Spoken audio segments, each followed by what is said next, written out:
Nah, kita mulai ya. Selamat siang. Suara saya terdengar jelas toh?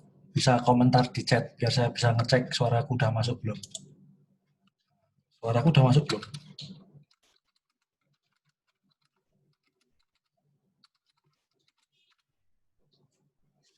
Oke, oke, udah rasa udah masuk ya sudah.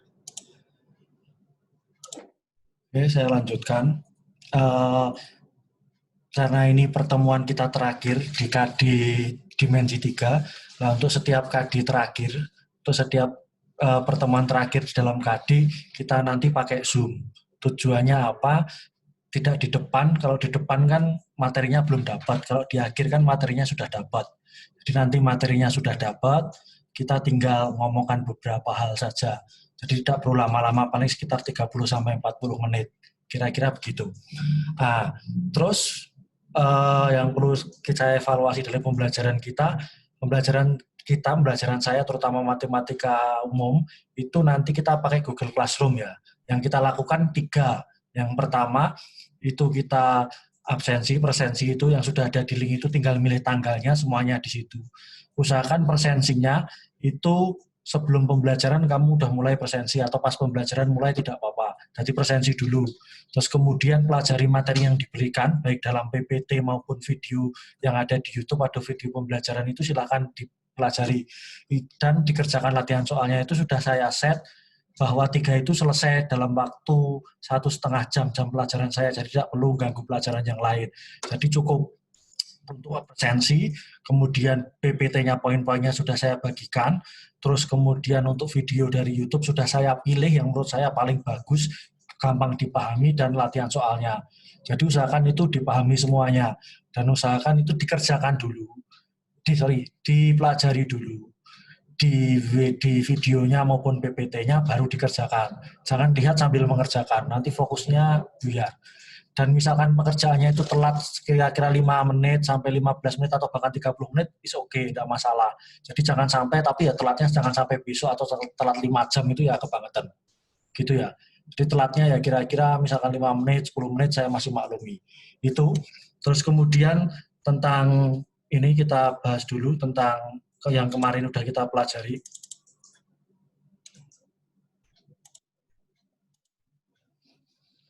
Ini kumpulan PPT-nya, garis-garis besarnya sudah saya berikan di sini, sudah kamu pelajari. Saya cuma ngomong inti-intinya saja yang mungkin kalau dalam pembelajaran daring tidak bisa maksimal seperti tatap muka, tapi paling tidak kita usaha buat mengerti semaksimal mungkin yang kita bisa. Oke. Nah, bab 1 kita mempelajari dimensi 3. Dimensi 3 yang kita pelajari itu cuma ada 3 garis, cuma ada 3 subbab ini. Yang pertama itu kedudukan, titik, garis, dan bidang. Jadi kedudukan ini tidak ngitung. Orang ngomong ke apa-apa sama sekali. Dia cuma ngomong ke tentang kedudukannya, terletak di mana. Tidak ada ngitungnya. Yang kedua baru dia jarak titik, garis, dan bidang. Jarak E. Terus kemudian yang ketiga itu sudut antara garis dan bidang. Jadi 3 ini saling melengkapi. Ini kalian pelajari di pertemuan pertama, yang A, yang B di pertemuan kedua, yang C di pertemuan ketiga. Sekarang kita di pertemuan keempat, kita nge-review ini semua. Oke, berikutnya. Yang pertama kedudukan titik dan garis. Nah, yang kedudukan titik, garis, dan bidang. Yang dipelajari apa? Kedudukan titik terhadap garis, titik terhadap bidang, garis terhadap garis lain, garis terhadap bidang, dan bidang terhadap bidang. Jadi intinya ada 5 ini yang kamu pelajari, yang kamu lihat itu titik sama garis, itu hubungannya apa, kedudukannya apa, titik sama bidang, dan seterusnya. Nah, yang dilihat di sini. Oke, kita lihat titik sama garis ini. Kedudukan titik terhadap garis. Jadi misalkan ini ada garis L, nah di sini ada 3 titik, titik A, titik B, titik C. Jadi letak titik, kedudukan titik terhadap garis itu cuma ada 2 kemungkinan. Yang pertama itu terletak pada, jadi A sama B ini terletak pada L. Kalau C itu terletak di luar atau di luar L. Ngomong gitu ya boleh lah, istilahnya dia yang AB itu terletak pada, yang C itu terletak di luar. Intinya begitu. Nah, penamaan juga perlu diperhatikan, titik itu disimbolkan pakai huruf besar. Kenapa seperti itu? Itu kesepakatan internasional untuk matematik, titik itu harus pakai huruf besar. Sedangkan garis itu pakai huruf kecil. Jadi A, B, C di sini A-nya, B, C-nya besar, L-nya kecil. Jadi A, B ini terletak pada, C itu terletak di luar. Saya kira itu gampang-gampang saja. Terus selanjutnya ini soal yang kemarin, jadi misalkan O terhadap KPO di mana? Letak O itu merupakan perpotongan KM dan LN. KM ini, LN ini berarti di tengah-tengah sini ada titik O. Terus terhadap garis KP, KP di mana K di sini, P di sini, berarti dia tidak terletak pada sini, berarti dia di sini. Berarti O itu terletak di luar garis KP atau tidak terletak pada KP, boleh. Itu. Yang dimaksud garis, di sini kalau garis di dalam bidang ini dia terbatas KP itu cuma sekian ya, ini namanya ruas garis. Tapi kalau definisi garis dalam dimensi 3 yang betul, atau dimensi yang sungguh ya, garis itu tidak hanya sepanjang PK ini, tapi ini bisa diperpanjang sampai atas, ini diperpanjang sampai bawah, panjangnya tidak terbatas. Itu yang namanya garis. Nek PK itu ruas garis lebih tepatnya, atau KP itu ruas garis. Tapi karena dalam bidang ya disebut aja garis KP, itu bisa. Berikutnya, kedudukan titik terhadap bidang sama, dia terletak pada bidang atau di luar pada bidang. Jadi misalkan di sini ada bidang alfa, bidang itu seperti inilah. Yang dimaksud bidang itu juga sama, walaupun bidang ini digambarkan cuma seperti sejajar genjang seperti ini, tapi bidang itu tidak cuma ini loh ya. Jadi bidang itu ini bisa diperpanjang ke sana, diperluas ke sana, diperluas ke sana, diperluas ke sana. Jadi bidang ini besar sekali, atau apa namanya, luas sekali, tidak terbatas-batas ini saja. Itu menjawab pertanyaan Danar bahwa ngomong apakah bisa bidang itu dia selain sejajar berpotongan, apakah ada kemungkinan lain, misalkan nanti bidang dengan bidang itu tidak, karena bidang itu definisinya dia panjang atau luas, tidak hanya berhenti di pinggir-pinggir garis ini saja. Itu. Terus berarti ini AB terletak pada bidang alfa, yang C itu tidak terletak pada bidang alfa atau terletak di luar bidang alfa, saya kira itu. Terus ini AB itu terletak pada garis K. Nah, garis K itu terletak pada bidang alfa, maka AB itu juga terletak pada bidang alfa. Mungkin ya. Jadi kalau AB itu terletak pada suatu garis K, nah garis K ini terletak di bidang alfa, maka otomatis AB ini juga terletak di bidang alfa. Kira-kira begitu. Nah, yang susah dalam dimensi 3 yang kita lakukan sekarang ini, karena kita itu bekerja dalam dimensi 2. PPT ini 2 dimensi. Bukumu itu 2 dimensi. Ya, tapi yang kita pelajari, yang kita hitung itu 3 dimensi. Jadi di sini butuh 2 hal. Yang pertama nalarnya harus bagus, yang kedua kemampuan spasial. Kemampuan spasial ya kemampuan membayangkan kebendaan. Jadi gue bisa bayangkan benda ini kayak apa, lah itu lebih gampang. Ya, nanti saya kasih triknya. Berikutnya, ini sudah, jadi P terhadap ABFE. P itu mana? P itu di sini. P itu titik tengah, P dan Q itu merupakan titik tengah EF, berarti P-nya titik tengah EF. EF itu di sini. Nah, berarti di sini ada titik P. Terletak terhadap bidang ABFE. Nah, berarti titik P itu terletak pada bidang ABFE karena di sini. Ya, kira-kira gitu. Berikutnya, kedudukan garis terhadap garis lain. Nah, di sini. Dalam dimensi 2, kedudukan garis terhadap garis lain itu cuma ada 2. Jadi ada yang satu itu berpotongan. Jadi kalau ada garis, 2 garis itu bisa berpotongan. Ini sama ini berpotongan. Yang tempat kedudukan kedua itu sejajar. Nah, itu kalau dalam 2 dimensi. Tapi kalau dalam 3 dimensi ada satu lagi garis, yaitu namanya bersilangan. Jadi dia bisa berpotongan, seperti ini berpotongan di A ini, terus kemudian sejajar. Sejajar itu kalau P itu diperpanjang, Q diperpanjang, itu dia tidak saling memotong dalam satu bidang itu ini. Namanya dia sejajar. Yang ketiga itu namanya bersilangan. Bersilangan itu apa? R ini sama S ini diperpanjang, dia tidak akan berpotongan, karena dia terletak pada bidang yang berbeda. Kalau dalam 2 dimensi, tidak dalam dimensi 3 itu cuma ada A dan B. Tapi karena kita ngomong 3 dimensi itu ada C. Nah itu kayak apa nih, lihat di sini. Jadi ini AB sama CD, AB sama DC. AB ini, DC ini itu sejajar. Ya. AB sama BF atau FB itu dia berpotongan di titik B. Karena kalau garis berpotongan itu ketemunya titik B. Nah, terus kalau bersilangan itu contohnya apa? AB dengan DH. AB ini sama DH. AB ini diperpanjang terus ke sana, dia diperpanjang terus ke atas sama ke bawah. Itu dia tidak berpotongan, melainkan dia bersilangan. Wes ya. Jadi ada 3. Yang pertama sejajar itu AB sama CD ini. Berpotongan itu AB sama BF. Terus bersilangan itu contohnya AB sama DH. Itu bersilangan. Ngerti ya? Jadi persilangan itu terletak pada bidang yang berbeda. Dia nggak mungkin berpotongan. Berikutnya, kedudukan garis terhadap garis lain. Sudah ini tadi sudah, terus kemudian ini kedudukan garis terhadap bidang. Nah, garis terhadap bidang itu ada 3. Yang satu terletak pada itu koyong ini. Jadi garis M itu terletak pada alfa, garis N itu juga terletak pada alfa. Yang kedua sejajar. Nah, garis L ini sejajar dengan alfa. Tahunya sejajar apa? Dia sejajar dengan di sini K. Ada garis K sejajar dengan L, maka L itu sejajar dengan alfa. Sejajar itu ya sejajar seperti ini biasa. Nah, yang ini memotong sama menembus itu C ini. Jadi ada 3 ya, sama garis sama bidang, yaitu sejajar, pada bidang itu terletak pada bidang, sejajar pada bidang, dan memotong. Contohnya yang tadi aja. Kalau sejajar itu sih kayak ngopo, sejajar itu ini. Jadi misalkan ABCD dengan EF itu sejajar. Kalau ABCD dengan AC itu terletak pada bidang. Ya. Kalau ABCD dengan FB itu memotong. Kurang lebih seperti itu. Di gambarannya paling tidak kamu ngerti lah. Ini sudah. Kemudian ini kedudukan bidang terhadap bidang yang ditanyakan danar. Cuma bisa 2, tidak bisa yang lain. Ini sejajar, yang kedua berpotongan. Nah, kalau ini misalkan alfanya itu agak miring ke sana, orang lurus ini miring ke sini, atau di sini alfanya, kan bisa diperpanjang, nanti masih berpotongan ketemu beta loh. Gitu loh. Karena bidang itu definisinya ini luas sampai ke sana, ini juga luas sampai ke sana. Jadi tidak ada 2 bidang itu kalau tidak sejajar ya mesti berpotongan. Nah, kalau garis sama garis tadi berpotongan ketemunya titik, kalau bidang sama bidang berpotongan ketemunya garis. Nah, ini perpotongan bidang alfa sama bidang beta itu garis AB. Kurang lebih gitu, udah. Kemudian itu garis sudah. Kedudukan sudah. Nah, selanjutnya jarak. Jadi kedudukan itu cuma itu ada terletak atau tidak. Terletak atau tidak seperti itu. Jadi masih tidak ada ngitungnya lah. Pertama itu cuma definisi bayangke aja lah. Ini mulai ada ngitung. Jarak antara 2 titik. Jarak antara 2 titik AB itu panjang ruas garis AB.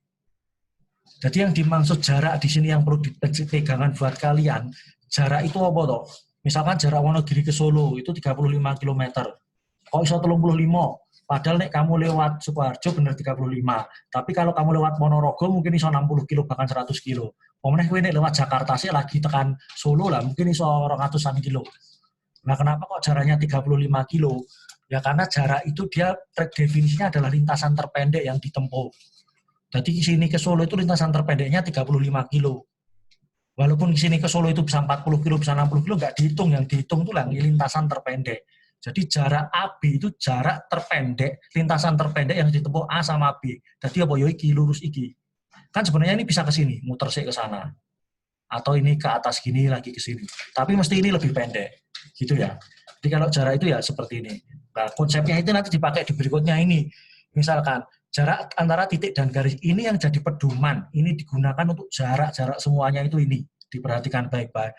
Titik A ke garis G. Nah, mana? Sebenarnya kan ini bisa ditarik ke sana, ke huruf G ini. Bisa ditarik ke sini, bisa ditarik ke sini, bisa ditarik ke sini semuanya. Nah, kenapa kok ngambil yang ini? Karena di sini itu dia jarak terdekat atau lintasan terpendek. Tahunya lintasan terpendek itu dari mana ini? Dia menyebabkan siku-siku. Jadi ini ke sini itu siku-siku. Kalau tanya, jarak itu apakah lintasan terpendek atau siku-siku toh?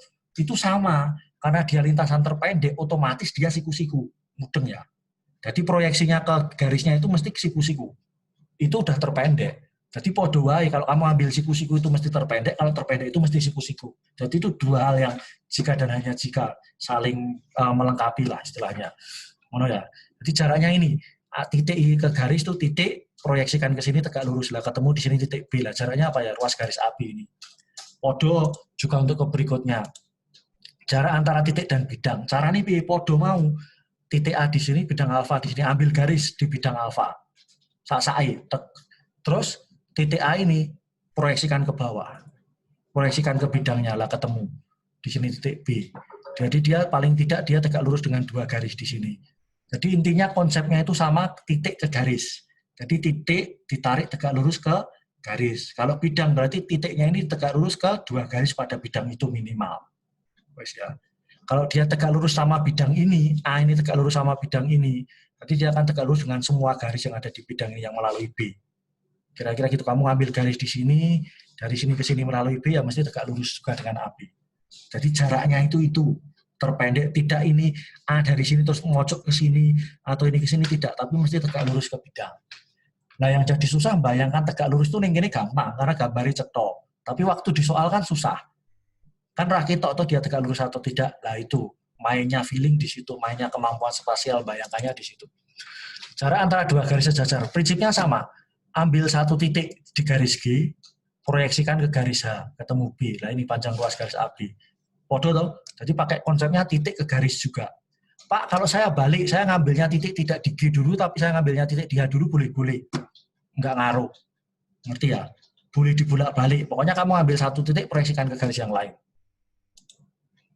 Terus kemudian jarak garis ke bidang.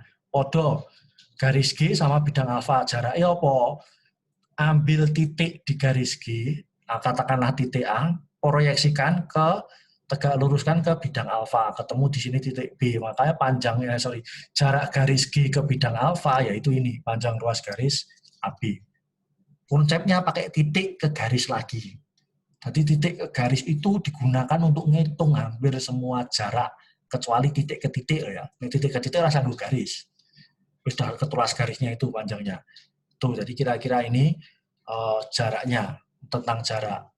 Dan yang ditanyakan nanti ya, kita sambil nanti kalau misalkan ada tanyakan kita lewat classroom saja, atau via Jabri ya juga nggak masalah.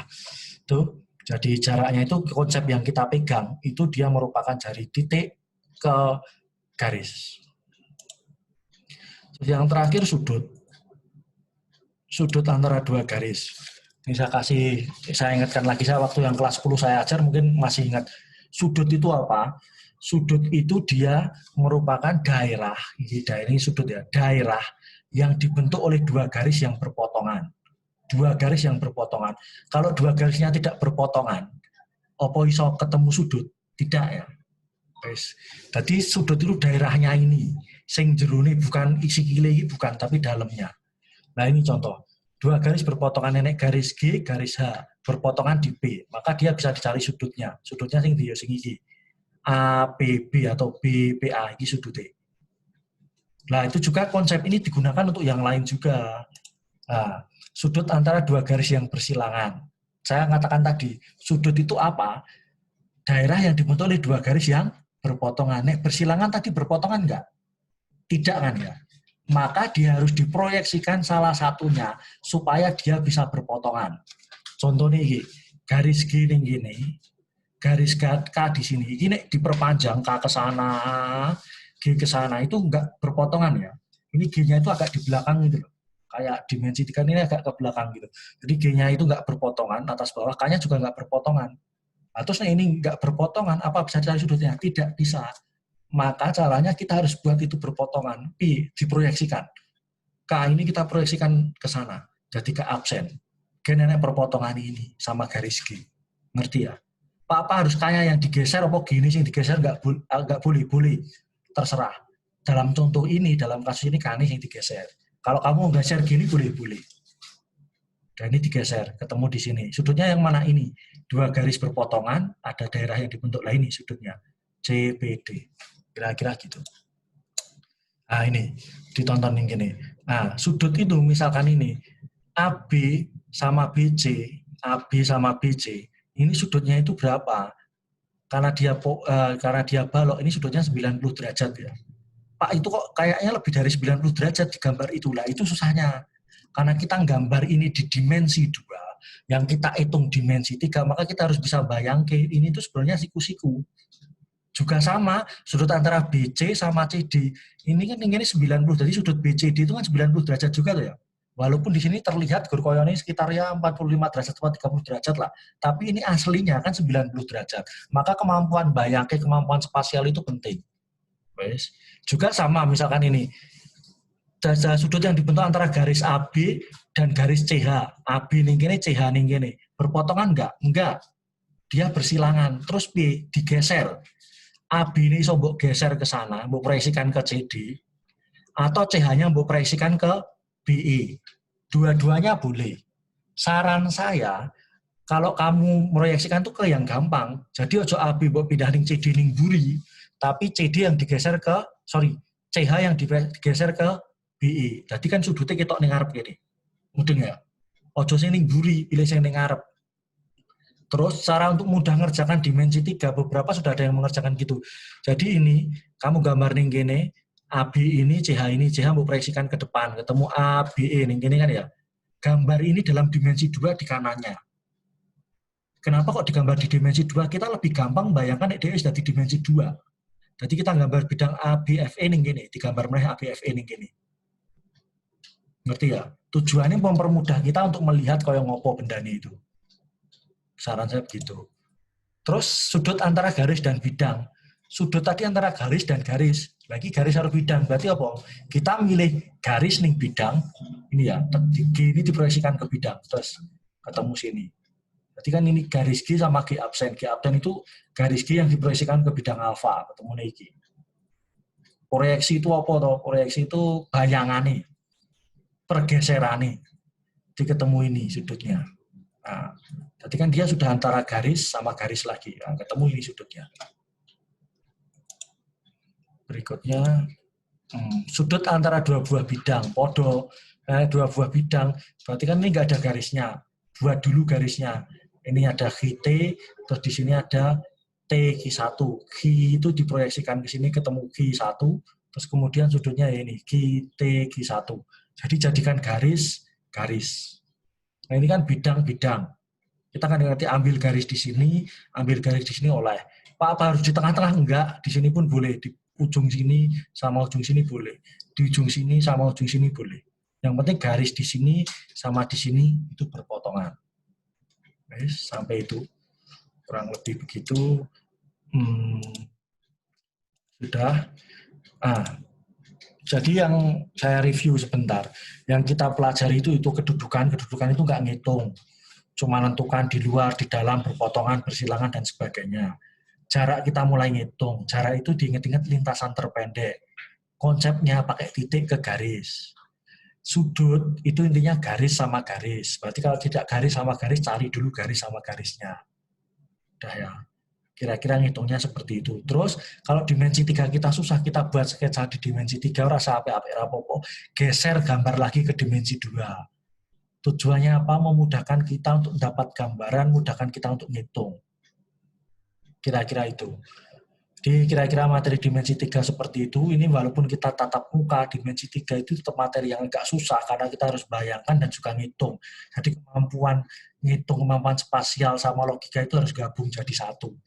Bayangki dan gambar, bayangki dan ngitung. Itu agak susah daripada cuma ngitung tok. Jadi aljabarnya dipakai, terus spasialnya dipakai. Kira-kira begitu. Terus nanti ini ya kita coba walaupun kita tidak tatap muka secara daring, kita nanti coba berarti pertemuan minggu depan kita ulangan ya. Ulangannya bentuknya apa? Kemungkinan besar pilihan ganda karena kan tugasnya kalian sudah uraian. Nah, jadi nanti kita kemungkinan ulangannya pakai pilihan ganda dan hasilnya bisa langsung keluar. Nanti akan saya kasih lihat, mungkin saya tampilkan langsung nggak apa-apa sih. Jadi skor piro langsung metu gitu. Atau nggak usah kan beda sama kelas satunya ya.